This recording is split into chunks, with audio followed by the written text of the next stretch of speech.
Hello aspirants, कैसे हो सब। तो स्वागत है अपने यूट्यूब चैनल पर बी क्रैकिंग मंत्रा। तो हमने पिछली बार देखा था सब्जेक्ट वाइज का पूरा प्रीलिम्स का कैसा वेटेज रहता है हर एक सब्जेक्ट में 2014 से लेकर 2022 तक का। तो अगर आपने देखा नहीं रहेगा तो ये आई लिंक है, यहाँ पे आप देख सकते हो। और मैंने पूरे सोर्सेज के भी वीडियो बनाए हैं हर एक सब्जेक्ट में, मेंस और प्री के दोनों के लिए। तो वो भी आप यहाँ पे देख सकते हो, आई लिंक है। तो आज के वीडियो में हम देखेंगे कि माइक्रो नोट्स कितने इंपॉर्टेंट है और क्यों बनाने चाहिए और कैसे बनाने चाहिए।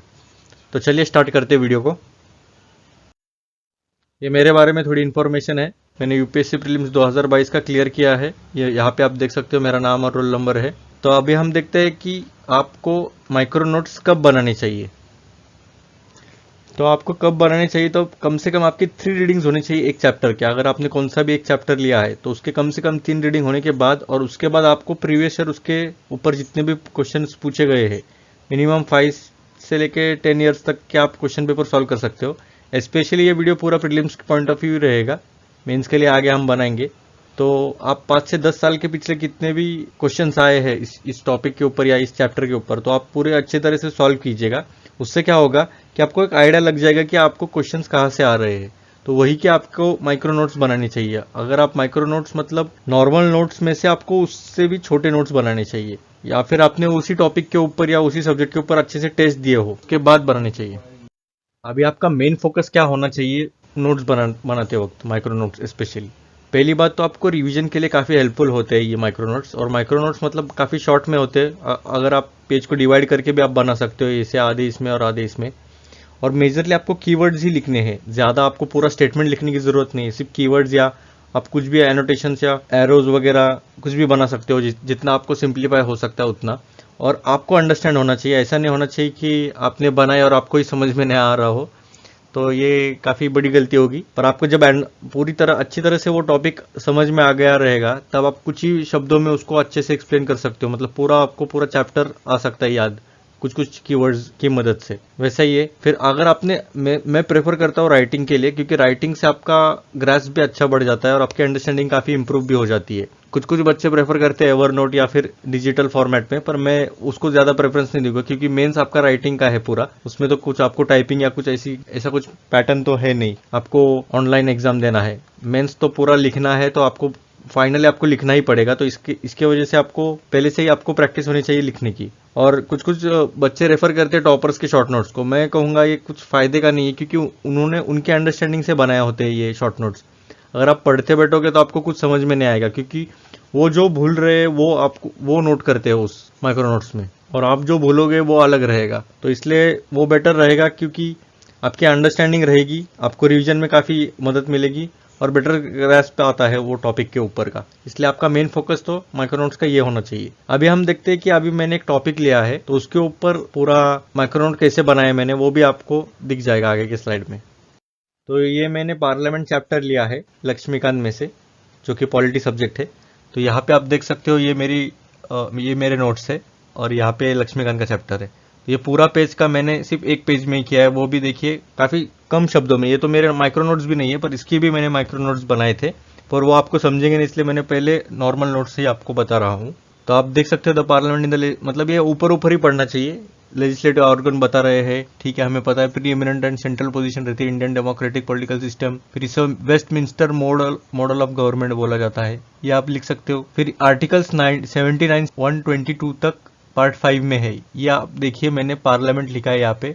ये लेजिस्लेटिव ऑर्गन है, ये पहला पॉइंट हो गया इसमें का। और फिर आर्टिकल 79 से 122 तक है और पार्ट 5, ये इतने में ये पूरा पैराग्राफ हो गया। फिर ऑर्गेनाइजेशन ऑफ पार्लियामेंट, ये ऑर्गेनाइजेशन लिख दिया। फिर इसका पूरा 1954 में इसे राज्यसभा लोकसभा अडॉप्ट किया गया था, काउंसिल ऑफ स्टेट्स और हाउस ऑफ पीपल रिस्पेक्टिवली। तो ये लिख दिया मैंने, राज्यसभा और Lok Sabha adopted by council of states और हाउस ऑफ पीपल 1954 में। फिर लोकसभा को लोअर हाउस बोला जाता है, राज्यसभा को अपर हाउस। फिर ये सेकंड चेंबर होता है, फर्स्ट चेंबर होता है, इसे पॉपुलर हाउस किया जाता है, हाउस ऑफ एल्डर्स। वही लिखा है पूरा इसमें। तो ये पूरा इसमें सिर्फ ये 2 या 3 लाइन में हो गया, ये 4 लाइन में हो गया ये पूरा ये पैराग्राफ। फिर president of India is not a member of either house of parliament, ये आपको पता है। अगर आपको पता नहीं तो ये आप लिख सकते हो, पर आपको पता रहना चाहिए। He does not sit in the parliament to attend its meeting, he is an integral part of the parliament, मतलब ये पार्ट रहता है पार्लियामेंट के प्रोसेस में। क्योंकि जो बिल पास किया जाता है बोथ द हाउसेस उसे रेटिफाई करे बगैर, प्रेसिडेंट के एसेंट दिए बगैर वो लॉ बनता ही नहीं। मतलब प्रेसिडेंट की साइन के बगैर वो आपको पता रहेगा कि लॉ बनता ही नहीं है। इसलिए ही ऑल्सो परफॉर्म सर्टन फंक्शंस। अभी कौन से फंक्शंस थे ये? Summons, prorogues both houses, dissolve Lok Sabha address both houses, issue ordinance maximum 6 months. वही लिखा है देखो, summons, prorogues both houses, dissolve, फिर ऑर्डिनेंस। ये हो गया ये पूरा प्रेसिडेंट के बारे में। फिर in this respect the framers of the Indian constitution relied to the British pattern rather than American pattern. तो हमने ब्रिटिश पैटर्न को क्यों फॉलो किया, अमेरिकन पैटर्न को क्यों नहीं किया, तो अभी हम उसके नीचे रीजंस देखेंगे। ये लिख दिया कि हमने ब्रिटिश पैटर्न फॉलो किया है अमेरिकन के बगैर। अभी ब्रिटेन में क्या है, पार्लियामेंट में कैसा है कि एक किंग रहता है, फिर हाउस ऑफ लॉर्ड्स मतलब अपर हाउस और house of Commons lower house रहता है। और अमेरिका में कैसे रहता है, प्रेसिडेंट रहता है जो कि इंटीग्रल पार्ट नहीं रहता है लेजिस्लेचर का, और लेजिस्लेचर को उन्हें कांग्रेस बोला जाता है, उसमें सेनेट और हाउस ऑफ रिप्रेजेंटेटिव्स बोला जाता है। और पार्लियामेंट्री फॉर्म ऑफ गवर्नमेंट में इंटरडिपेंडेंस होता है, मतलब लेजिस्लेटिव और एग्जीक्यूटिव एक दूसरे के ऊपर निर्भर रहते हैं। और पर प्रेसिडेंशियल फॉर्म में कैसा रहता है, ये पूरा सेपरेट होता है, लेजिस्लेचर अलग रहता है, इनका एग्जीक्यूटिव अलग रहता है। तो इसकी वजह से हमें इंटरडिपेंडेंस चाहिए था, इसलिए पार्लियामेंट्री फॉर्म ऑफ गवर्नमेंट हमने ब्रिटेन से लिया है। तो ये पूरा क्रक्स इसमें पूरा डाल दिया है मैंने।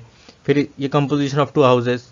फिर राज्यसभा में कैसा मैक्सिमम 250 मेंबर्स रहते हैं, उसमें से 238 रिप्रेजेंटेटिव रहते हैं यूटीज और स्टेट्स के, इनडायरेक्टली इलेक्ट किया जाता है, और 12 नॉमिनेटेड होते हैं प्रेसिडेंट के। वही लिखा है देखिए, मैक्सिमम 250 आउट ऑफ विच 238, फिर 12 are nominated by the president. अभी देखिए इतना ही लिखा है मैंने, 12 नॉमिनेटेड बाय प्रेसिडेंट।